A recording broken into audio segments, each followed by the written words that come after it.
Hello everyone, welcome to Sanjay Suman classes. आज हम लोग देखेंगे how to crack Bihar polytechnic DCECE 2022। Bihar polytechnic exam की तैयारी हम लोग कैसे करेंगे उसके आज हम लोग देखेंगे। तो इसका अप्लाइंग डेट है 15/5/2022 से 7 जून 2022 तक। इसमें दो तरह का कोर्स उपलब्ध है बिहार पॉलिटेक्निक के अंतर्गत। जो है पॉलिटेक्निक, पहला तो पॉलिटेक्निक इंजीनियरिंग, दूसरा पार्ट टाइम पॉलिटेक्निक इंजीनियरिंग। तो इसमें जो पॉलिटेक्निक इंजीनियरिंग में जो है 3 साल का इसमें डिप्लोमा उपलब्ध है, 3 ईयर डिप्लोमा। और ब्रांचेज सभी ब्रांच में जो है इसके लिए उपलब्ध है। इसमें जो है गवर्नमेंट इंस्टीट्यूट में 10,536 सीट उपलब्ध है और प्लस 480 सीट जो है वुमेन पॉलिटेक्निक फीमेल के लिए उपलब्ध है। और इसमें प्राइवेट इंस्टीट्यूट में जो है 2,620 सीट जो है प्राइवेट इंस्टीट्यूट में डिप्लोमा कोर्स के लिए उपलब्ध है। तो इसके लिए योग्यता जो है एलिजिबिलिटी, इसमें जो है नो एज लिमिट, इसके लिए कोई एज लिमिट नहीं है। और इसमें पास होना चाहिए मैट्रिकुलेशन और इक्विवेलेंट और अपीयरिंग, या तो मैट्रिकुलेशन एग्जाम पास किया होना चाहिए या फिर जो है इस साल 2022 में अपीयर हो रहे हैं वो उनके लिए है।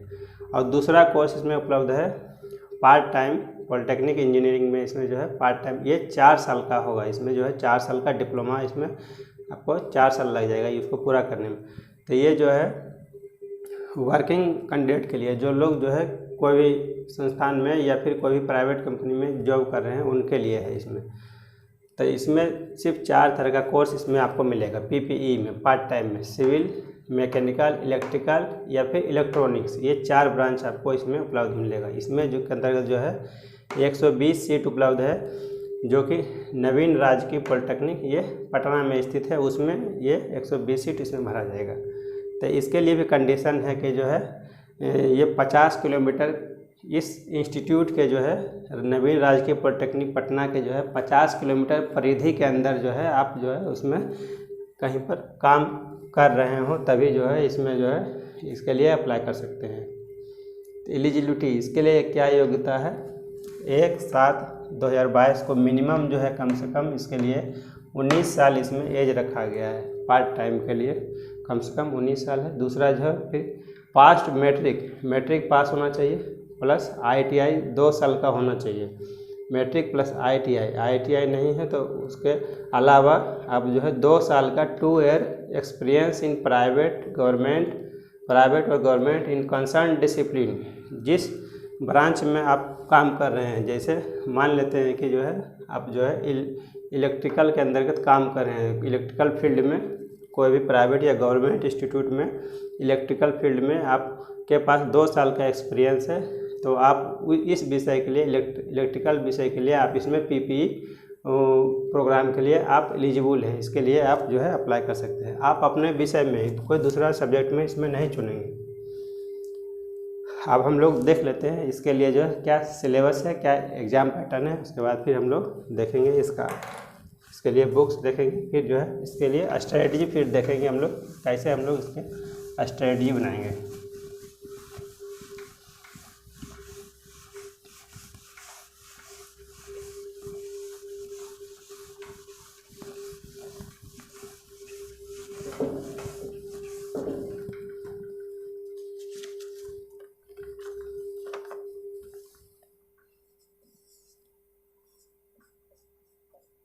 इसका पहले हम लोग देख लेते हैं एग्ज़ाम पैटर्न।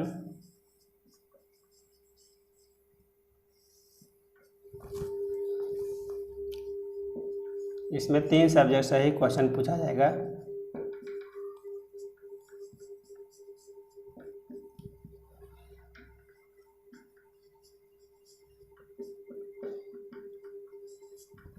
पहला इसमें हो गया फिजिक्स, हो गया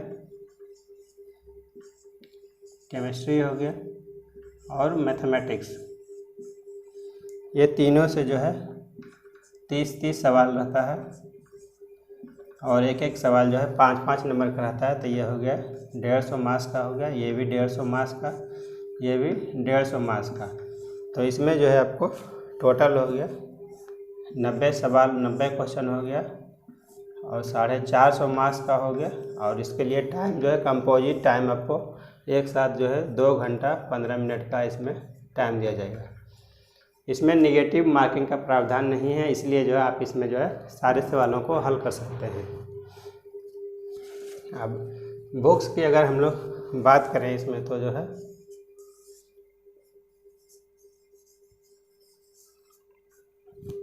तो यह 10th क्लास तक का ही इसमें जो है 10th लेवल का ही इसमें एग्ज़ाम है, तो इसमें ज़्यादा इसमें ऊपर क्लास का इसमें पढ़ने की ज़रूरत नहीं। फिजिक्स केमिस्ट्री, फिजिक्स और प्लस केमिस्ट्री, इसके लिए जो है हम लोग NCERT का बुक जो है 9+10, इसमें बायोलॉजी से आपको क्वेश्चन नहीं पूछा जाएगा, तो जो है साइंस पेपर एक ही साथ कंबाइंड रहता है, तो उसमें बायोलॉजी का पर्सन आप छोड़ करके सिर्फ जो है फिजिक्स केमिस्ट्री का इसमें 9 और 10 का जो है दोनों बुक से इसको पढ़ लेंगे। और एक हो गया, और दूसरा बुक पढ़ सकते हैं भारतीय भवन का बुक जो है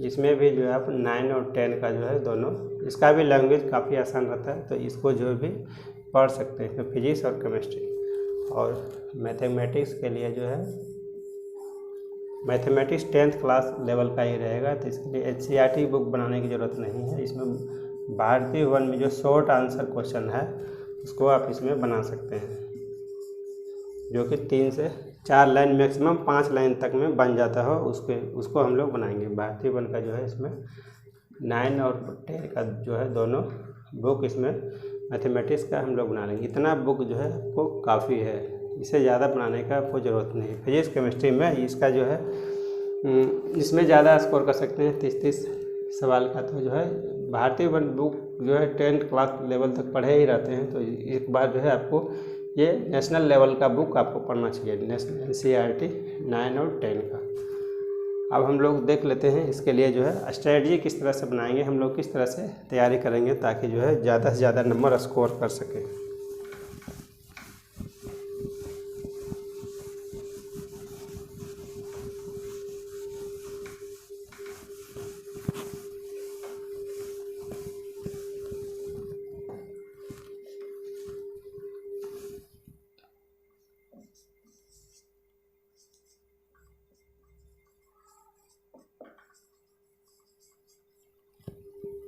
तो हम अपने स्ट्रेटजी को जो है 2 भागों में बांट सकते हैं। 50% टाइम जो है सब्जेक्ट स्टडी के लिए और 50% टाइम सेल्फ असेसमेंट के लिए।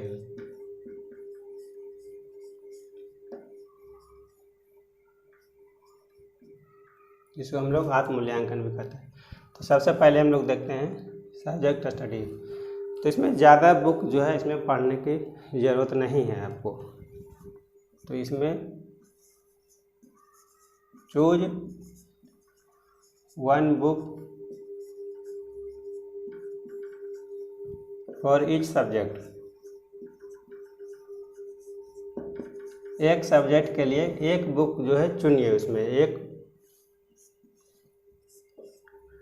और रीड 2 to 3 टाइम्स।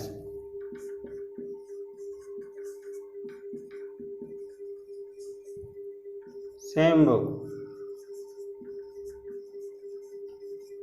कोई भी एक पेपर के लिए फिजिक्स या फिर केमिस्ट्री जो भी पढ़ते हैं उसके लिए जो है वो कोई उसके लिए एक बुक चुनिए। पर सब प्रत्येक विषय के लिए आपको कम से कम पहले एक बुक आपको चुनना चाहिए। ऐसा नहीं है कि एक ही पेपर के लिए फिजिक्स के लिए 4 किताब जो है एक साथ पढ़ रहे हैं, तो ऐसा पढ़ने से कुछ फ़ायदा नहीं है। एक बुक लीजिए, उसी को जो है 2 से रीड 2 to 3 टाइम्स, कम से कम आपको इसको 2 बार उसको पढ़ना है। और मैक्सिमम जो है आप 3 बार पढ़ते हैं तो उसको आपको पूरा मेमोराइज हो जाएगा, सारा याद हो जाएगा, लेकिन कम से कम आपको 2 बार इसको पढ़ना है।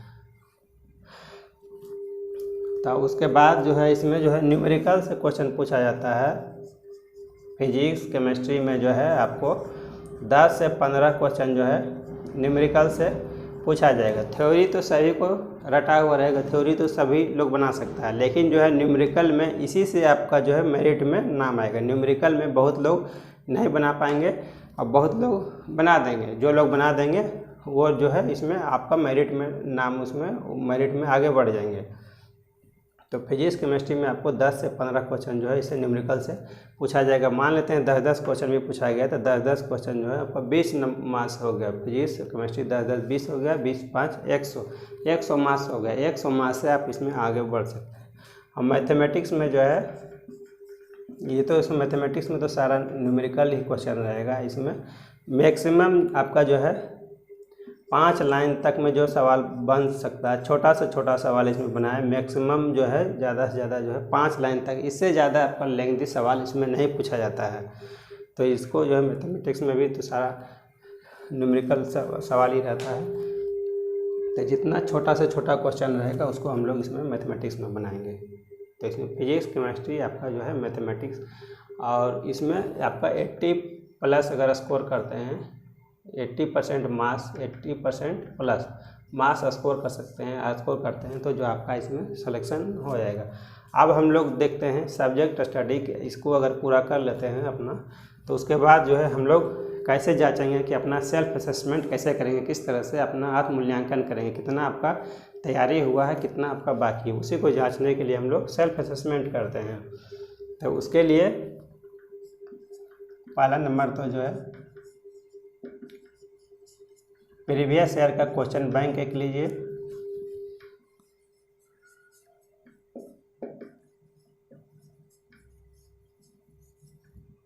और जो है डेली 2 मॉक टेस्ट इसमें डेली दीजिए।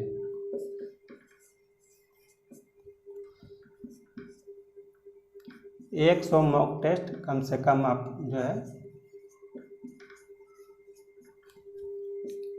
बिफोर द एग्ज़ाम, एग्ज़ाम से पहले तक 100 मॉक टेस्ट दे देंगे। तो इससे क्या होगा, डेली मॉक टेस्ट देने से आपका स्पीड, एक्यूरेसी और टाइम मैनेजमेंट, आप इसमें जो है तीनों सुधार कर सकते हैं। डेली मॉक टेस्ट देंगे तो पहला नंबर तो आपका स्पीड, बनाने का स्पीड बढ़ जाएगा, उसमें सॉल्विंग स्पीड आपका बढ़ जाएगा। कोई भी सवाल आप जो है कम समय में हल कर सकते हैं। यही तो है कंपटीशन में, जो कितना कम से कम समय में ज़्यादा से ज़्यादा सवाल को आप हल करते हैं। और दूसरा चीज़, एक ही सवाल को आप बार बार बनाते रहेंगे तो आपका एक्यूरेसी सही होने का संभावना आपका ज़्यादा रहेगा।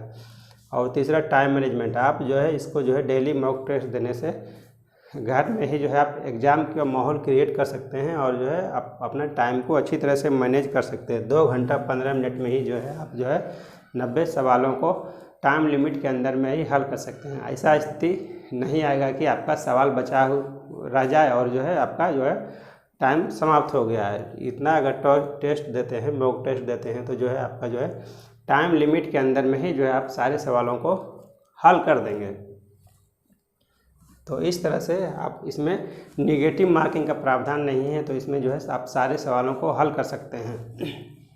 तो इस तरह से आप तैयारी करेंगे तो जो है आपका सिलेक्शन हो जाएगा। Thank you for watching.